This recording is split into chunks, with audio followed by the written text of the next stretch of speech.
Hello दोस्तों, कहानी की इस नई सीरीज में आप सभी का स्वागत है। आज की कहानी का नाम है ईमानदार किसान। तो चलिए शुरू करते हैं। एक गांव में गोपाल नाम का किसान रहता था। परिवार में उसकी पत्नी और 2 बच्चे, यही उसका संसार था। गुजारा करने के लिए वह अपने छोटे से खेत में फसलें उगाता था और उन्हें बेचकर अपना और अपने परिवार के लिए 2 वक्त का खाना जुटा पाता था। कहने को उसके पास इतना धन नहीं था, लेकिन फिर भी वह काफ़ी खुश था। एक दिन दोपहर को वह अपनी पत्नी के साथ खेत पर खड़े होकर कह रहा था, हे भगवान, अगर बारिश हो जाए तो इस बार सभी किसानों की फसलें अच्छी हो जाए। उसकी पत्नी भी कहती है, हाँ सही कहा आपने, अगर बारिश हो जाती तो इस बार काफ़ी अनाज हम किसानों के पास आ जाएगा। बारिश की आस में किसानों की उम्मीदें टूटने लगती है, लेकिन बारिश की एक भी बूंद ज़मीन पर नहीं गिरती। परिणाम यह होता है कि सभी किसानों की फसलें बर्बाद हो जाती है और सूखने लगती है। गोपाल की फसल भी पूरी तरह बेकार हो जाती है। यह देखकर गोपाल कहता है, हे भगवान, इस बार किसानों का बहुत नुकसान हुआ है। फसलें पूरी तरह नष्ट हो चुकी है। मैंने तो इस फसल और बच्चों की पढ़ाई के लिए कर्जा भी ले रखा था। अब मैं इसे कैसे चुकाऊंगा? यह सुनकर गोपाल की पत्नी गोपाल को सहारा देते हुए कहती है, कोई बात नहीं, अब जो होना था वह हो गया। हमारी पड़ोस वाली दीदी कह रही थी कि संतोष भैया शहर गए हैं, हो सके तो आप भी चले जाइए। शहर जाकर थोड़ा पैसे कमा पाएंगे तो कर्जा भी चुका देंगे। यह सुनकर गोपाल कहता है, हाँ, अब मेरे पास केवल 2 ही रास्ते हैं, या तो मैं शहर जाकर थोड़े बहुत पैसे कमा लूँ या फिर खेत बेच दूँ। लेकिन मैं खेत बेचना नहीं चाहता, क्योंकि हमारे पालन पोषण का यही एकमात्र सहारा है।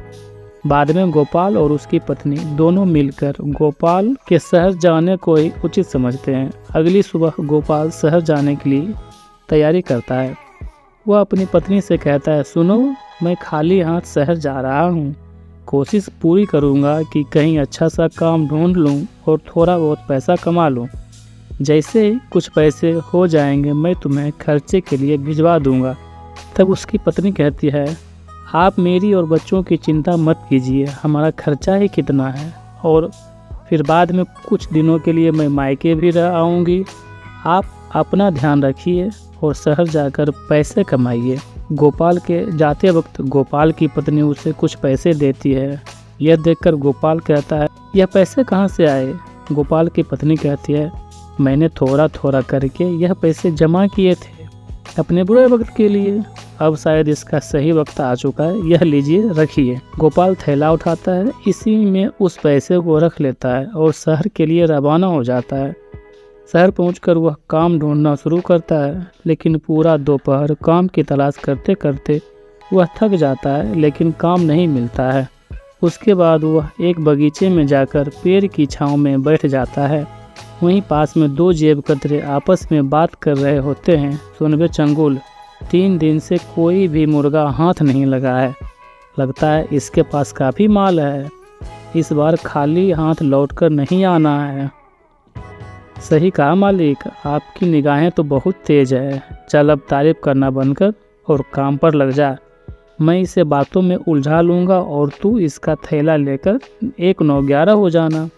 मालिक, वह तो सब ठीक है, लेकिन 1-9-11 नहीं, 9-2-11 होना है। बकवास बंद कर और काम पर लग जा। उसमें से एक जेब कतरा गोपाल के पास जाकर उससे बात करने लगता है, अरे श्याम बाबू, कैसे हो? बड़े दिनों बाद दिखाई दिए हो। अरे भैया, आप कौन? मैं तो आपको जानता भी नहीं हूँ, और मेरा नाम श्याम बाबू नहीं, मेरा नाम तो गोपाल है। अरे हाँ, तभी मैं कहूँ कि मैं तुम्हारा नाम बोल रहा हूँ। अच्छा, और बताओ क्या हाल है? अरे क्या बताऊँ भैया, गांव से शहर आया हूँ काम की तलाश में, लेकिन काम नहीं मिल रहा। अगर आप मुझे जानते हो तो मेरे लिए कोई काम ही बता दो।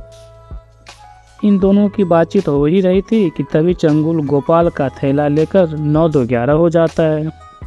पहला जेब कतरा करता है, अरे भैया, लगता है पहचानने में गलती हो गई, चलो मैं चलता हूँ। फिर गोपाल कहता है, अजीब लोग हैं शहर के, पहले खुद ही जान पहचान का दिखावा करते हैं और बाद में खुद ही अनदेखा करने लगते हैं। इतने में गोपाल की नज़र अपने थैले की ओर पड़ती है, लेकिन वहाँ पर थैला ना देखकर वो काफ़ी निराश हो जाता है और कहने लगता है, शहर के लोग तो बड़ा ही निर्दयी हैं, गरीब के थैले को भी नहीं छोड़ते। वह भगवान से प्रार्थना करता है कि वही उसकी मदद करे। इतने में गोपाल के पीछे से एक दर्द भरी आवाज़ आती है, बचाओ बचाओ।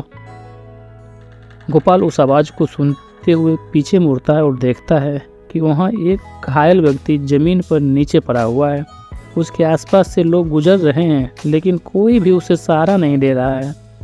गोपाल तुरंत जाकर उस व्यक्ति को बैठाता है और उसकी घायल स्थिति को देखकर तुरंत हॉस्पिटल ले जाने का इंतज़ाम करता है। हॉस्पिटल ले जाकर वह डॉक्टर से बात करता है, डॉक्टर साहब इन्हें देख लीजिए, ये बहुत घायल हैं और दर्द के मारे कराह रहे हैं। डॉक्टर उस व्यक्ति की हालत देखता है और कहता है, तुरंत इलाज शुरू करना होगा, इसके लिए तुम्हें कुछ पैसे काउंटर पर जमा करने होंगे। यह सुनकर गोपाल आश्चर्य में पड़ जाता है और डॉक्टर से कहता है, डॉक्टर साहब आज सुबह ही मैं शहर आया हूँ काम की तलाश में, लेकिन काम नहीं मिला।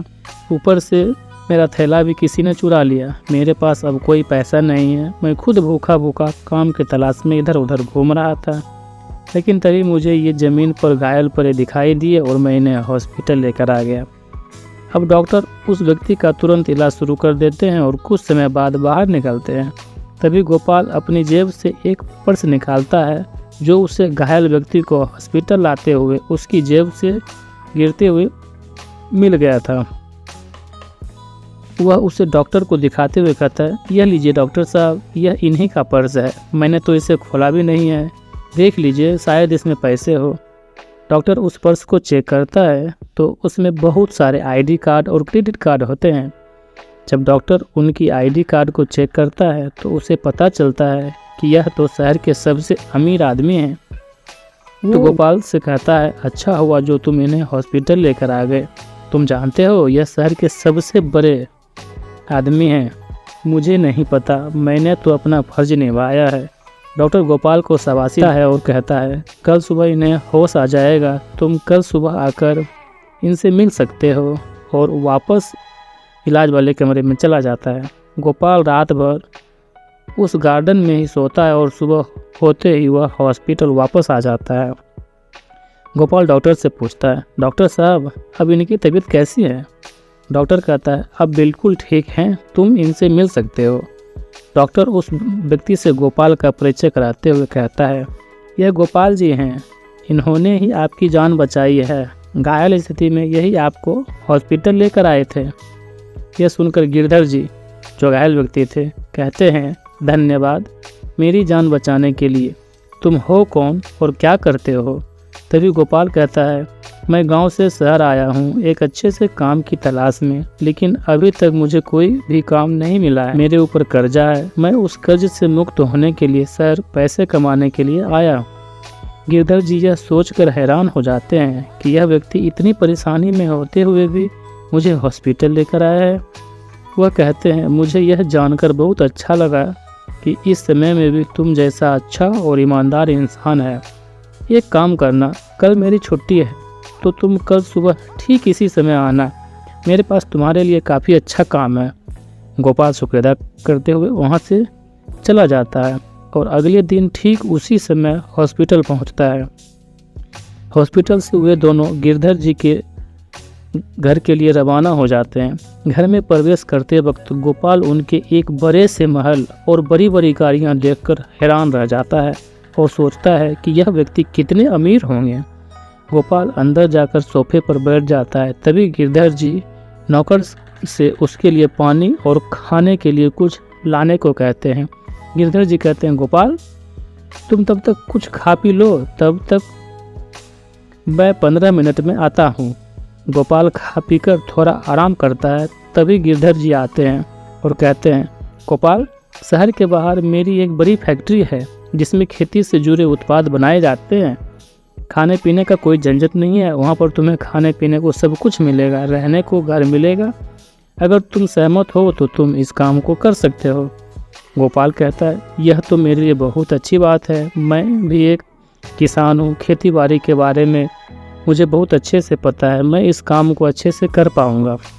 गिरधर जी कहते हैं, तुम चाहो तो अपने परिवार को भी यहाँ लाकर रह सकते हो। गिरधर जी गोपाल को कुछ पैसे देते हैं जिससे वह अपने कर्ज को चुका पाए। फिर गोपाल गांव जाता है और अपने कर्जे को पूरी तरह चुका देता है और अपने परिवार के साथ वह वापस लौट आता है। गिरधर जी गोपाल के दोनों बच्चों की पढ़ाई का खर्चा भी खुद ही उठाते हैं और उनके खाने पीने और रहने का ख्याल भी रखते हैं। गोपाल खूब मन लगाकर फैक्ट्री में काम करता है और खुशी खुशी अपने परिवार के साथ रहता है। अब गोपाल पूरी तरह से आज़ादी महसूस करता है और अपने मालिक का शुक्रिया अदा करता है। तो दोस्तों, अगर आपको ये कहानी अच्छी लगी तो मेरे चैनल को लाइक करें, शेयर करें और सब्सक्राइब करें। Thank you.